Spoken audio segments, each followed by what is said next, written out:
Hello, travelers. Boardman21 here, and today got a build for you, and this is the Bladestorm Umbral Blades build. Now with this, you'll be a Bladedancer, and you're going to be using shadows to proc Umbral Blades. But the way it works is you can manually cast it and have up to 3 Bladestorms on the enemies. Those Bladestorms will be doing 2 hits per second, and they apply shadow daggers on hit, so this really is a shadow dagger build.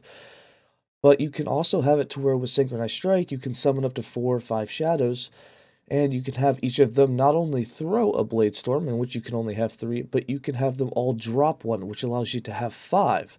On top of having 5 from shadows, you can still have your 3, and if you time it correctly, you can do that 3 times, which means that you can have up to 15 Bladestorms actually on a single target, which means that you are applying about 7 Shadow Daggers per second if all 15 of those are hitting the target, which is absolutely crazy. The Shadow Daggers do great damage. It all does great damage. Now, the build is going to look really squishy, and that's for several reasons. One, we don't have any throwing damage leech his health. That's really going to help. Our leech is really, really low, which means we basically have to heal ourselves. We either shift with health, or when our shadows are consumed, we consume health. Things like that is the only way we're actually really getting health. But as you can see, there's just Bladestorms everywhere. It's a fun play style, and they home in on the enemy, which is the best part. So even if you're not close to the enemy, when you do it, you end up missing a little bit. They actually home in. So if you haven't tried Umbral Blades yet and you really want to look for a fun way to play it, this one is actually a lot of fun. It does a ton of damage. Like I said, it can be a little bit squish, so you got to make sure that you're building into the right defense. That's basically building to a lot of dodge. Make sure you get your resistance. Make sure you get your critical strike avoidance. And then on the Black Sun timeline, try and get throwing damage leech his health. That's going to pretty much be the make or break on your survivability. But once you get that and you have leech and you're constantly doing damage and it's a lot of throwing damage, it's going to feel really, really good. So let's go ahead and get into the skills and exactly how this build works. For skills, I'm running Shurikens, Shift, Umbral Blades, Smoke Bomb, and Synchronized Strike. Now, for Shurikens, we have this set up the way that we always do it. That's when you shift, it's going to proc the Shurikens, so we just have it set up to orbit around us, give us some armor, pierce, that sort of thing, does a little bit of shred. So we've got 3 points in Alacrity, 4 points in Ethereal Blade, so it has the 100% pierce chance, 1 point in Thin Shurikens, 1 point in Blade Shield, so they spin around you, 4 points in Floating Blade, so they last longer. Instead of 3 seconds, they'll last almost 5 seconds, 3 points in Bladed Armor for 30% increased armor for every single one of them that's spinning around you, which will be 5, so this is actually 150% increased armor, which is really nice. And then 4 points in Abrasive Arsenal for that physical res shred chance on their hits, which helps you do more physical damage with the Shadow Daggers. For Shift, we've got this set up to heal you when you shift. It's going to proc the 5 Shurikens with the 5 points in Sleight of Hand. 4 points in Swift Recovery, gives you mana gained when you use it. If you're low life, you gain a lot more. 1 point in Shadow Slip so that you're invulnerable while shifting, and then 5 points in Elusive so that you gain a ton of dodge per point of dex that you have, and the last 3 points in Momentum so you gain haste after shifting for a second and a half. Then for the new skill, Umbral Blades, we have this set up for Bladestorm so that shadows drop the daggers so that you can throw 3 of them, and so that you get more damage per Dust Shroud that you have on yourself, doubled if you're on Smoke Bomb, which will really make your damage boost go way up. So we got 2 points in Downfall so that every time you use it, there's a chance to gain a Dust Shroud. 2 points in Edge of Obscurity so that you get damage per Dust Shroud. 1 point in Umbral Remnant. This allows shadows to drop Umbral Blades. So 1, they'll throw it when you throw it, and then 2, they drop one where the shadow was. And this is what allows you to get a ton. It might be a bug, probably will get hotfixed at some point, but they drop a ton of them, and you probably shouldn't be allowed to have that many. 1 point in Sword Thrower so that you only throw 1 blade with each throw, but they do more damage. 1 point in Lethal Darkness so that they inflict Shadow Daggers when you're wearing a dagger on hits. Remember, you have to wear a dagger. If you don't wear a dagger, your damage is really going to fall off. 1 point in Cacophony of Steel. Don't know. This will allow the Bladestorm to be activated, which means when you throw it, it's just going to spin in place for 4 seconds, which is quite nice. 4 points in Steel Turret to increase that duration from 4 seconds to about almost 6 seconds, and then it also increases the area of effect for them, and 1 point in Loathing, so the Bladestorms will home in on enemies so that if they kill something and there's another enemy close by, they'll actually work their way over to it. And then 1 point in precision cuts allows you to throw it and have it spin exactly where you want it.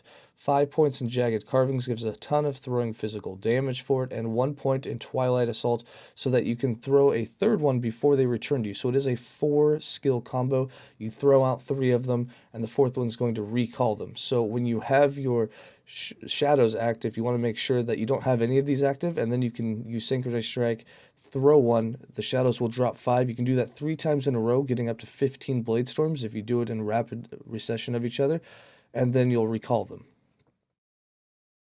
For Smoke Bomb, we have this set up to do Shadow Daggers as well as give us Dust Shrouds so that we can indeed have more damage and more defense. And that's going to affect the Shadow Dagger damage inside of Umbral Blades. Now on top of that, you can get Throwing Leech inside of this, but we decided to go pure Shadow Daggers, the duration, and Dust Shrouds. So we got 1 point in Shrouded in Darkness, 4 points in Rapid Concealment, 5 points in Lingering Fumes, 1 point in Thick Smoke, 3 points in Eroding Fumes, 4 points in Swirling Fog, and 2 points in Knives in the Dark. And then for Synchronized Strike, all that you care about on this is summoning 4 shadows. So 1 point in Growing Darkness, you just need 2 points, but we put 5 points in foreshadowing and 1 point in Dark Allies. That's going to allow you to have 4 shadows every time that you use it. Now, the increased shadow damage, you would think the shadows would do more damage, but since the shadows are dropping a Bladestorm, and the Bladestorm is based off your damage, shadow damage doesn't seem to be affecting it at all. It especially doesn't seem to be affecting the daggers that are applied with the Bladestorm that the shadows dropped. So while building into shadow damage doesn't seem to do anything for it, I'd recommend just building into your own physical damage, into your own throwing damage. It's the best way to go. 2 points in Coordinated Cuts, 3 points in Dynamics, 5 points in Shadow Rush so that we gain 200 health if we have shadows created. Like if you just use it back to back and you create more shadows within 4 seconds of using Synchronized Strike, so you're using it again and again. It's a good way to replenish health, especially if you don't have the Throwing Damage Leech as health affix yet, or the Blessing from Rhea. And then 2 points in Art of the Blade, and 1 point in Perfect Coordination allows the shadows to jump inward, which makes it a lot nicer, because you can get all those Bladestorms right on a single target from the get-go. For passives, we got 33 points in the Rogue class, and I'm just going to say this up front. These are probably not min-maxed at all, still playing around with the build, so if you think something would be better, definitely try it out. We have 8 points in Swift Assassin, 8 points in Steady Hand, 8 points in Guile, 1 point in Twin Blade, and 8 points in Duelist. Now, dual wielding, if you feel really squished in dual wielding, you can wear the Bastion of Honor, or you can go one-hand dagger and a sword. It will work just as well. So if you're feeling really squish, make sure that you can start out with just one dagger and a shield until you get all your defense worked out, and then you can go back to dual wielding. Dual wielding will be a lot more damage, but you don't have to do it. Feel free to wear a one-hand and a shield. I'll cover that again when we go in the gear. And then for the Bladedancer, we have 79 points with 8 points in Cloak of Shadows, 8 points in Pursuit, 6 points in Sky Synthesis. Again, this is where I tested that shadow damage. It didn't seem to do anything, but the health gained on Shadow Creation is really nice for keeping your health full. 8 points in Once, 1 point in Shroud of Dusk, 5 points in Veil of Night, 8 points in Flash of Steel, 8 points in Weapons of Choice, 1 point in Asuvan's Pact, 4 points in Perfection, 5 points in Confidence, 1 point in Critical Eye, 5 points in Spellbreaker, 5 points in All In, 5 points in Shadow Master. Again, you could probably take 4 points out of here, don't really need that increased shadow damage, and then 1 point in Exuberance. Alright, for idols, gear, uniques, blessings, all of that. So for idols, Shadow Dagger effect is going to be very powerful, along with getting some hybrid health for your survivability. For uniques, I am wearing the Woven Flesh. Now the reason for that is it's going to give us overkill damage because we don't have the Throwing Leech blessing, so we don't have a whole ton of leech. We basically just have health on Shadow Creation, which is keeping us alive. So this one helps cap out the critical strike avoidance and give you some overkill damage, leeches health, which is nice. And you can definitely wear it the whole time. You don't really need the Shadow Dagger effect anyways on the gear, but of course this means a little less life. However, if you get a Woven Flesh and it has some legendary power, make sure that you can definitely, put some health on it or try to put some vitality, increase their flat health on it. That would really help. Another thing, you can wear Shadow or Smoke Weavers for the Shadow Daggers. They're really good as well. If you have some Smoke Weavers laying around, you can throw a couple of those on. Now, you also don't have to dual wield. I cover this in the passives, but if you just throw on one dagger, you can wear a shield and be a lot tankier. Throw on the Bastion of Honor, you're going to do just fine with that on. Here, just for damage showcasing and showing that you can actually do tons, it has a very high ceiling. You can just throw on 2 daggers and do a ton of damage as well. And then for everything else, you're basically, you can get added physical throwing damage while dual wielding. Some of that's really going to just boost the damage. The bone amulet for the defense, you can get throwing fire damage on that. For the rings, you can get throwing physical damage and negative throwing mana cost. For the other rings, same thing. You can get throwing physical, you can get throwing fire damage. Physical is more of the route that we're going, but it all gets added into shadow daggers. Get some mana regen on your belt. You can get that also on your relic. You can get it on your amulet. That's really going to help with getting the mana back. Synchronized Strike can be pretty expensive, but because Umbral Blades is a 0 costing skill, you can build into making it a mana generator and just cast it a few times in between using your Synchronized Strike repeatedly, which will help the offset. And then just move speed and dex and stuff on the boots. Try and get your resistances capped. With the Woven Flesh, you'll have your CSA capped, so that'll be fine. And then for blessings, the only one that really matters is on the Rayot timeline, on the Black Sun. Try to get throwing damage leech's health. You can get up to 5%. Once you get that, the leech is going to just start rolling in and feel really, really good. That's really it. After that, you can get anything that you want. These are the blessings that I have. We have some physical shred resistance on hit, which is nice. We just got some extra endurance. But after that, just get anything that you want. You can get your critical strike avoidance if you want from the Reign of Dragons. Here I've got some physical damage that just happened to be the one that rolled. But yeah, it's completely open other than the leech. Make sure you get the leech. That's going to be best in slot. Alright, then for the skill rotation and how to play the build. So throwing down a smoke bomb is obviously going to be for like your single targets or whenever you want to do it, but it's going to apply shadow daggers on its own, which are going to do great damage. It's also going to give you a bunch of dust shrouds, which is going to increase the amount of damage that you do with your Bladestorms and such. And for the Umbral skills, you can target it, so I can literally make it go wherever I want, and then it's just going to spin. Now, I can only have 3 of those, so once you've cast 3, you don't want to cast another, or if you do, it'll pull them back. So if I cast all 3 of them here, I can have 3 on that target, and then the next call is going to call them back. So you want to be careful on the third one to let them just spin there, because they have that 6-second duration. So I can throw down 3 of them. And then that would be normally all that you can get. They're going to do their Shadow Dagger hits, which is crazy damage. They look really cool. You can get some AoE out of them by, spending them out. But then you call them back, and it's going to be a mana generator for you. On the other side of that, you have Synchronized Strike. And when you jump in, you have all your shadows. And then when you throw it, all the shadows drop one, plus there's the one that you threw.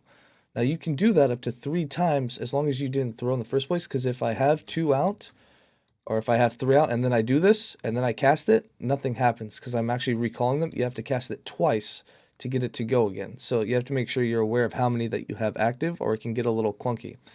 Now, you can also spam this back to back to get more than 5. We can actually end up getting 15. So if we jump in, we use it, we jump in, we use it, we jump in, we use it. You got 15 blades going on there, and you can see the Shadow Dagger damage is just popping, popping, popping. Single target goes so quick, and you can just continue to build into Shadow Dagger damage and make it do absolutely crazy amounts. So again, you can just literally run through the map, get all your things, have the mobs run into them. They home in. There's no enemies here, but these will actually all home in on single targets, which makes it way easier to get them to stack on top of them. And if you happen to run out of mana, or if you don't have a lot of mana regen, again, this is a 0 costing skill, so you can make it generate mana for you and just manually cast it a few times, and you'll have the mana to Synchronize Strike again.